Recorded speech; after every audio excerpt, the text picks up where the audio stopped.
Hello friends, આજના લેક્ચરની અંદર આપણે ડિસ્કસ કરવાના છીએ purchase of partnership firm by business by company. જે અત્યાર સુધીમાં આપણે થિયરિકલ પાર્ટ લર્ન કરી લીધા છે. આજથી આપણે પ્રેક્ટિકલ ક્વેશ્ચન મતલબ ક્વેશ્ચન નંબર 1 સ્ટાર્ટ કરી રહ્યા છીએ. તો જે ડિટેલ આપણી પાસે અવેલેબલ શું છે. Question number 1, balance sheet of Kapil and Sanket firm on 31st March as under liability assets. In the liability capital, Kapil, Sanket, P&L account, accumulated profit, 12% deposit, creditors, worker saving accounts, liability, bills payable, liability, worker, accident compensation fund, accumulated fund, depreciation fund into bracket, bidding,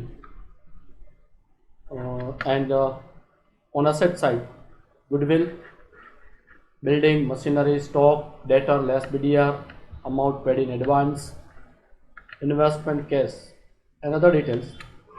Bharat Limited is incorporated to absorb the business of Kapil and Sanket Farm with authorized capital of 5,000 equity shares, 100 each. Following are the conditions agreed upon. તો અહીંયા જે partnership firm છે Kapil and સંકેતની, એ firm Bharat limited purchase કરી લે છે. ભારત લિમિટેડની authorise capital 5,00,000 equity shares into 100 એટલે કે 5 લાખ શેર કેપિટલ થશે. જ્યાં એ લોકો કીધું ગુડવિલ વેલ્યુ 24,000, મતલબ કે અહીંયા જે બેલેન્સ શીટમાં પણ આપણે વેલ્યુ આપીએ છીએ, રિવાઇઝ વેલ્યુ અહીંયા કન્સિડર કરશું. So goodwill value 24,000. All the liability are accepted except bills payable by the company. મતલબ કે કંપની છે ઓલ ધ લાયબિલિટી એક્સેપ્ટ કરે છે, જેમાં બિલ્સ પેએબલ એક્સેપ્ટ નહીં કરે. All the asset accepted accept cash 4,000 by the company. Company છે એ કેશ, અહીંયા બેલેન્સ શીટમાં કેશ 34,000 છે. આઉટ ઓફ 34,000 4,000 છે બેલેન્સ રાખી અને remaining all the asset take over કરશે. અધર ડિટેલ્સમાં ચેક કરીએ તો asset are valued at follows. Fixed asset are valued 125%, મતલબ જે બેલેન્સ શીટમાં વેલ્યુ આપી છે એમાં 25% એડ કરી નાખી તો 125% fix asset. In a fix asset building and machinery. So building and machinery consider as a fixed asset. Valued of 50% of stock is 20% less and remaining stock is valued at its book value. मतलब કે balance શીટમાં જે સ્ટોકની value આપી છે 38,000, બરાબર. આ 38,000 એના 50% એટલે 50% 19,000. 19,000માંથી 20% આપણે લેસ કરવાના છે. 19,000 ઇન્ટુ 20% 3,800. એટલે આપણી જે સ્ટોકની વેલ્યુ આપી છે એમાંથી આપણે 38,000 માઇનસ કરીએ એટલે આપણે ન્યૂ વેલ્યુ મળી જશે. Provide 10% on BDR. તો આ એડજસ્ટમેન્ટ છે અસેટની રિવાઇઝ વેલ્યુ માટે છે. The company will bear the dissolution expense of the firm 3,000. Whenever company bear the dissolution expense it is included in the goodwill of the firm. તો અહીંયા આપણે જે goodwill value આપી હતી 24,000, એ 24,000 પ્લસ આ 3,000 આપણે કન્સિડર કરવા પડશે. 2,000 equity share at 10% premium and 12% debenture 100 each at 10% discount. The balance amount in a case given to purchase considerations. તો પરચેસ કન્સિડરેશનની આપણે વેલ્યુ આપી છે. તો પરચેસ કન્સિડરેશન આપણે કેવી રીતે પે કરશું કે 2,000 ઇક્વિટી શેર્સ છે, 1,200 ડિબેન્ચર ઓફ 100 ઇચ અને બેલેન્સ અમાઉન્ટ જે વધશે એ આપણે કેશમાં આપશું. બેલેન્સ અમાઉન્ટ ફાઇન્ડ આઉટ કરવા માટે આપણે કેલ્ક્યુલેશન કરવું પડશે net asset. Asset take over minus liability accepted એટલે આપણે મળી જશે નેટ અસેટ. એ નેટ અસેટની જે વેલ્યુ આવે એમાંથી 20,000 ઇન્ટુ 10% પ્રીમિયમ નેટ કરીએ એટલે 2,000 ઇન્ટુ 110 220 પ્લસ 1,200 ડિબેન્ચર 100 ઇચ અને 10% ડિસ્કાઉન્ટ છે. સો 1,200 ઇન્ટુ 90 1,08,000 અને રિમેનિંગ બેલેન્સ જે વધશે એ આપણે કેશમાં પે કરશું. Remaining share are issued to public at 10% premium and subscribe fully. Remaining shares, કંપનીની શેર કેપિટલ છે 5,000 શેર્સ. 5,000 શેર્સમાંથી 2,000 શેર્સ કંપનીએ પરચેસ કન્સિડરેશન માટે આપી દીધું. તો બેલેન્સ એની પાસે 3,000 ઇક્વિટી શેર્સ વધે છે. 3,000 ઇક્વિટી શેર્સ અને 10% પ્રીમિયમ 100 એની ફેસ વેલ્યુ છે, મતલબ 110માં આપણે માર્કેટમાં ઇસ્યુ કરશું. Preliminary expense of the company was paid 6,000. કંપનીનો પ્રિલિમિનરી એક્સપેન્સીસ છે 6,000 જે પે કર્યું છે જેની આપણે કંપનીમાં એન્ટ્રી કરવાની થાય. Pass the entry in the books of Bharat limited. Bharat લિમિટેડમાં આપણે જર્નલ એન્ટ્રી પાસ કરવાની છે. પ્રિપેર કેશ અકાઉન્ટ બનાવવાનું છે અને બેલેન્સ શીટ બનાવવાની છે. ક્લિયર. તો એન્ટ્રી કેશ અને બેલેન્સ શીટ માટે ફર્સ્ટ આપણે વર્કિંગની જરૂર પડે, જેમાં આપણે નેટ અસેટ કેલ્ક્યુલેટ કરવી પડે અને એનું પરચેસ કન્સિડરેશન ફાઇન્ડ કરવું પડે. તો ફર્સ્ટ આપણે નેટ અસેટ અને પરચેસ કન્સિડરેશન્સ બનાવશું અને પછી cash account, journal entry and balance sheet કરશું. क्लियर? तो फर्स्ट આપણે કરીએ નેટ એસેટની વર્કિંગ. તો purchase consideration according to net asset method. This is our format particular and amount. તો અહીં આપણે જોવાનું છે અસેટ ટેકન ઓવર. તો કેટલી અસેટ આપણે ટેકન ઓવર કરી છે તો એનો એડજસ્ટમેન્ટ છે ગુડવિલ 24,000 પ્લસ અહીંયા આપણે ડિઝોલ્યુશન એક્સપેન્સ 3,000 પે કરવાનો છે. તો એ કેસમાં આપણે 24,000 ગુડવિલના પ્લસ ડિઝોલ્યુશન એક્સપેન્સ 3,000 એટલે 27,000 ગુડવિલ. સેકન્ડ જોઈએ તો all the liability accept bills payable. તો પહેલાં આપણે અસેટ કન્સિડર કરશું અને પછી તો અસેટમાં આપણી પાસે કીધું છે કે ભાઈ all asset accept cash of 4,000. તો અસેટ સાઈડ આપણે ચેક કરીએ બેલેન્સ શીટમાં. તો ગુડવિલ પછી આપણી પાસે સેકન્ડ છે બિલ્ડિંગ. બિલ્ડિંગમાં આપણે એવું કીધું છે કે ફિક્સ અસેટ 125% આપણે લેવાની. તો આપણી બિલ્ડિંગની વેલ્યુ છે 2,40,000. બિલ્ડિંગ 2,40,000. એની સામે આપણું ડેપ્રિસિએશન ફંડ છે માઇનસ કર્યા પછી જે વેલ્યુ આવે પ્લસ 25%. ક્લિયર? બિલ્ડિંગ 2,40,000 એની સામે આપણું ડેપ્રિસિએશન ફંડ 40,000 છે. તો 240 માઇનસ 40,000 એટલે 2 લાખ આવશે. અને 2 લાખની સામે આપણે 125% લેવાના છે. તો 2,40,000 minus 40,000 depreciation fund plus 25% increase એટલે વેલ્યુ આવી જશે 2,50,000. ક્લિયર? બિલ્ડિંગ પછી જે આપણી પાસે મશીનરી 50,000 એની સામે કોઈનું ફંડ નથી. So directly machinery 50,000 plus 20% increase 25% increase એટલે વેલ્યુ આવી જશે 62,500. After machinery next is a stock. સ્ટોકના કેસમાં આપણી પાસે એડજસ્ટમેન્ટ છે 50% સ્ટોક ઇઝ અ 20% લેસ અને રિમેનિંગ એટ બુક વેલ્યુ. તો એ કેસમાં આપણે પહેલાં સ્ટોકની વેલ્યુ ચેક કરીએ. તો સ્ટોક છે આપણી પાસે 30,000. સ્ટોક 30,000 ઇન્ટુ બ્રેકેટ આપણે લેસ કરવાના થશે 38,000 ઇન્ટુ 50% ઇન્ટુ 20%. It means 3,800. 38,000માંથી 3,800 આપણે માઇનસ કરીએ એટલે વેલ્યુ આવશે 34,200. સ્ટોક પછી આપણી પાસે જોઈએ તો ડેટર્સ છે 49,000 લેસ બીડીઆર, જેમાં આપણે ડિટેલ આપી છે કે 10% લેસ કરવાના છે. સો ડેટરની value 49,000 less BDR, debtor 49 less 10%, it means 4,900, so it comes to 44,100. Then other, so amount paid in advance, investment, amount paid in advance 2,000, investment value 26,000, so 26,000, cash 34,000 જે આપણી પાસે બેલેન્સ શીટમાં છે પણ આપણે કીધું છે 4,000 આપણે લીવ કરી દેવાના છે. તો 34,000 minus 4,000 it comes to 30,000. So these are the total asset of it comes to 4,75,000. So all the assets and all the liability except bills payable. On the liability side we can say capital, it's not a liability, P&L is not a liability. 12% deposit, so less liability taken over 12% deposit 60,000. Then creditor 30,000. Then worker saving account 18,000. Then bills payable not accepted, so it is not considered. Worker accident compensation fund is accumulated profit, so it is not considered. And depreciation fund, contra accounts, already adjust any building accounts. So all the liability consider it. So we can find the total liability 1,08,000 deducted from 4,75,000. So net asset will be 3,67,800. This is our first working to calculation of purchase price 3,67,800. હવે એની સામે આપણે કીધું છે કે આપણે કેવી રીતે pay કરવાના છે, જેમાં આપણે 2,000 equity shares 10% premium fee 1,200 debenture 10% discount and remaining amount કેશમાં પે કરવાના છે. So payment consider purchase consideration 2,000 equity shares 100 each 2 lakh plus 10% premium, so 20, so 220. Second આપણે કીધું છે 1,200 debenture 100 each, so 1,200 12% debenture 100 each 120. અને ડિસ્કાઉન્ટ છે તો માઇનસ કરવો પડશે 10% ડિસ્કાઉન્ટ, so 1,08,000.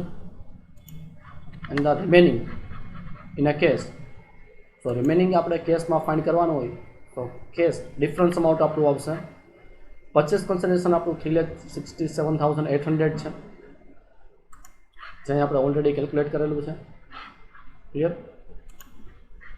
જેમાંથી આપણે 220 ઇક્વિટીના 1,08,000 ડિબેન્ચરના ડિડક્ટ કરીએ એટલે જે વેલ્યુ આવશે 39,800 this is our purchase consideration જે કંપની પે કરશે હવે આપણે રિક્વાયરમેન્ટ પ્રમાણે આપણે કેશ અકાઉન્ટ બનાવવાનું છે તો અહીંયા આપણે કેશ અકાઉન્ટ ડ્રો કરી નાખશું અધર રિક્વાયરમેન્ટમાં શું છે એકવાર ચેક કરી લઈએ જર્નલ એન્ટ્રી છે કેશ અકાઉન્ટ છે અને બેલેન્સ શીટ છે ક્લિયર તો જર્નલ એન્ટ્રી ડ્રો કરી નાખશું એનું ફોર્મેટ બેલેન્સ શીટ ડ્રો કરવાની છે તો બેલેન્સ શીટ ડ્રો કરી નાખીએ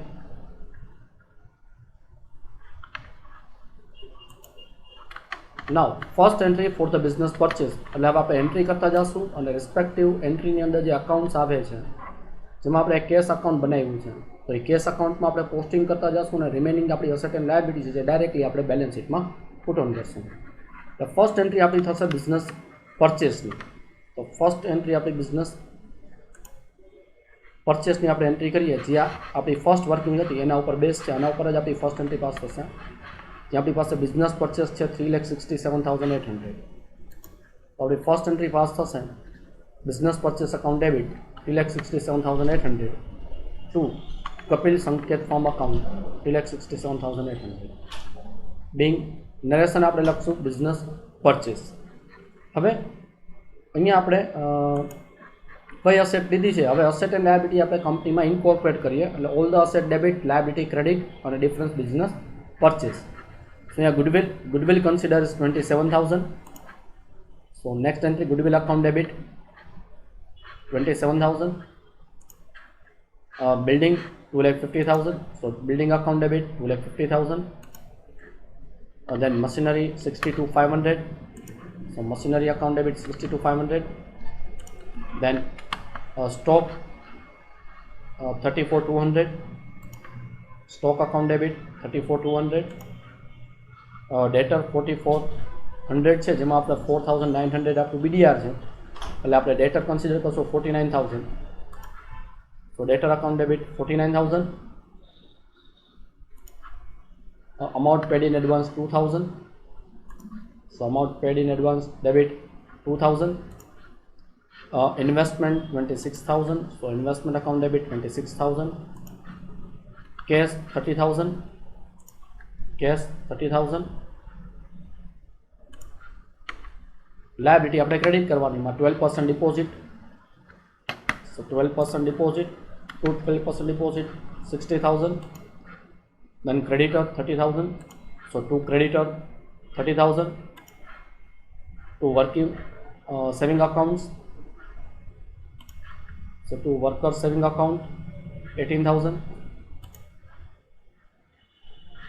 and the difference BDR જે આપણે લખવાનું છે ડેટા સામે to BDR and to business purchase so આપણી ફર્સ્ટ ટુ એન્ટ્રી આપણે પાસ ઓન કરી છે બિઝનેસ પરચેસ ટેમ્પરરી અકાઉન્ટ હોય અહીંયા આપણે ડેબિટ કર્યું છે અહીંયા ક્રેડિટ થઈ ગયું કપિલ સંકેત અકાઉન્ટ્સ આપણું બિઝનેસ ફોર્મનું અકાઉન્ટ છે જેને આપણે ફોર્મને જ્યારે આપણે શેર્સને ડિબેન્ચર ઇસ્યુ કરશો લિટેલી થઈ જશે અસેટ એન્ડ લાયબિલિટી છે તો અસેટ એન્ડ લાયબિલિટી આપણે બેલેન્સ શીટમાં રેકોર્ડ કરતા જાય ફર્સ્ટ ગુડવિલથી સ્ટાર્ટ કરીએ તો goodwill 27,000 in the balance sheet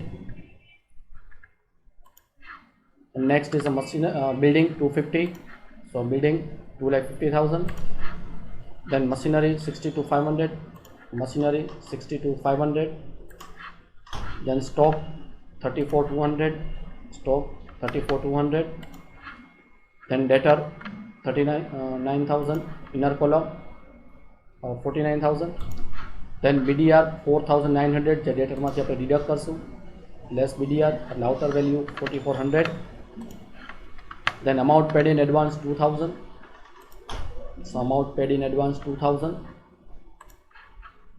then investment 26,000 investment 26,000 cash account 30,000 પણ કેશ અકાઉન્ટ આપણે કેશનું અકાઉન્ટ ઓપન કર્યું છે તો કેશ અકાઉન્ટમાં આપણે પુટઅપ કરશું કેશ અકાઉન્ટમાં ટુ કપિલ સંકેત business purchase 30,000 clear 12% deposit liability side, so 12% deposit 60,000. Creditor 30,000 on liability side, creditor 30,000. Then worker saving account 18,000, so worker saving accounts 18,000. BDR already taken care, business purchase account close, અહીંયા જે open કર્યું અહીંયા close થઈ ગયું. હવે આપણે next entry pass on કરવાની થાય. તો નેક્સ્ટ એન્ટ્રી આપણી થશે જર્નલ એન્ટ્રી, કે જ્યાં આપણે કપિલ અને સંકેતને આપણે જે ઇસ્યુ કરવાના છે એની વાત છે. તો ત્યાં આપણે શું એને ઇસ્યુ કરવાના છીએ, તો પેલો ફોર્મેટ રેડી કરી નાખીએ. એન્ટ્રી નંબર 3, જ્યાં ઇક્વિટી શેર્સ, ડિબેન્ચર અને કેશ પે કરવાના છે. તો હવે આપણે આની એન્ટ્રી પાસ કરવાની થશે. આ એન્ટ્રી તો આપણે કરી નાખી. Kapil and Sanket account debit, business જેટલી આપણી પરચેસ વેલ્યુ હતો એ, debenture discount 12,000, to equity share capital 2 lakh, share premium 20 and debenture 1,20,000. To cash difference amount already આપણે આની વર્કિંગ કરેલી છે, જે આપણે રેકોર્ડ કરશું. આ જે વર્કિંગ છે આ પ્રમાણે આપણે એની એન્ટ્રી પાસ ઓન કરી છે. ક્લિયર?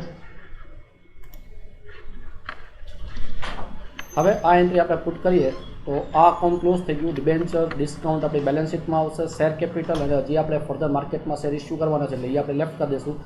ડિબેન્ચર અને કેશ, તો ડિબેન્ચર ડિસ્કાઉન્ટ બેલેન્સ શીટમાં આપણે રેકોર્ડ કરી નાખશું. ડિબેન્ચર, તો ડિબેન્ચર આપણે 120 છે અને એનું ડિસ્કાઉન્ટ 12,000. તો ડિબેન્ચર લાયબિલિટી છે એટલે 12% ડિબેન્ચર ઓન લાયબિલિટી સાઇડ અને asset side debenture discount 12,000. Clear? તો ડિબેન્ચર અને ડિબેન્ચર ડિસ્કાઉન્ટ કમ્પ્લીટ. શેર્સ અને પ્રીમિયમ એ આપણે લાસ્ટમાં કન્સિડર કરશું. કેશ અકાઉન્ટમાં આપણે પોસ્ટિંગ કરવાનું થાય તો કેશ અકાઉન્ટમાં આપણે રેકોર્ડ કરી નાખીએ. By Kapil and Sanket firm 39,800. હવે આપણે એડજસ્ટમેન્ટ પ્રમાણે રિમેનિંગ શેર્સ માર્કેટમાં ઇસ્યુ કરવાના છે એવું આપણી પાસે ડિટેલ્સ છે. તો remaining share are issue to public at 10%. તો આની આપણે એન્ટ્રી કરી નાખીએ. Bank account debit, to equity share capital, to security premium. Clear? હવે આમાં આપણે બેંકની એન્ટ્રી કરી નાખશું. તો કેશ અકાઉન્ટમાં આપણે એનું પોસ્ટિંગ કરી નાખીએ. કેશ અકાઉન્ટમાં ઇક્વિટી શેર કેપિટલ 3 લાખ અને સિક્યુરિટી પ્રીમિયમ 30,000. ક્લિયર? હવે આપણે લાસ્ટ એડજસ્ટમેન્ટ બાકી છે પ્રિલિમિનરી એક્સપેન્સીસની, તો એનું આપણે પેમેન્ટ કરી નાખીએ. Preliminary expenses account debit two cash bank. Preliminary expenses આપણા બેલેન્સ શીટમાં આવશે અને કેશ અકાઉન્ટમાં પોસ્ટિંગ કરી નાખીએ. તો આના બેલેન્સ શીટ, પ્રિલિમિનરી એક્સપેન્સ અને હવે આપણે કેશમાં ક્રેડિટ કરવાનું થશે તો કેશ અકાઉન્ટમાં લખી નાખીએ બાય પ્રિલિમિનરી એક્સપેન્સીસ. આ સાથે આપણું અહીંયા અકાઉન્ટ ટેલી થઈ જશે એટલે ડિફરન્સ આવે આ આપણે લખશું બેલેન્સ શીટમાં.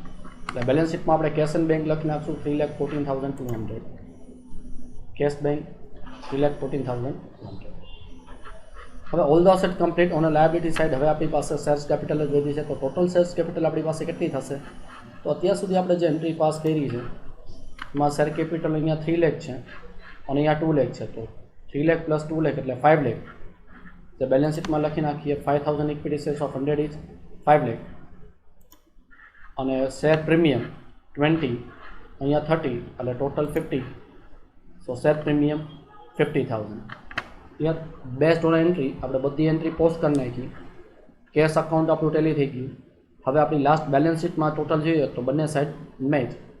તો આવી રીતે આપણો ક્વેશ્ચન કમ્પ્લીટ થાય છે અને આપણી સિક્વન્સ પણ હંમેશા આ જ રહેશે કે સ્ટાર્ટિંગમાં આપણે નેટ અસેટ જો કેલ્ક્યુલેટ કરવાની તો નેટ અસેટ, દેન પરચેસ કન્સિડરેશન્સ, પેમેન્ટની, જર્નલ એન્ટ્રી અને રિક્વાયર્ડ અકાઉન્ટ અને બેલેન્સ શીટ. ક્લિયર? તો આ સાથે આપણો આ નેટ અસેટવાળો ક્વેશ્ચન કમ્પ્લીટ થાય છે. નેક્સ્ટ લેક્ચરમાં નવા ક્વેશ્ચન સાથે મળીશું. Thank you.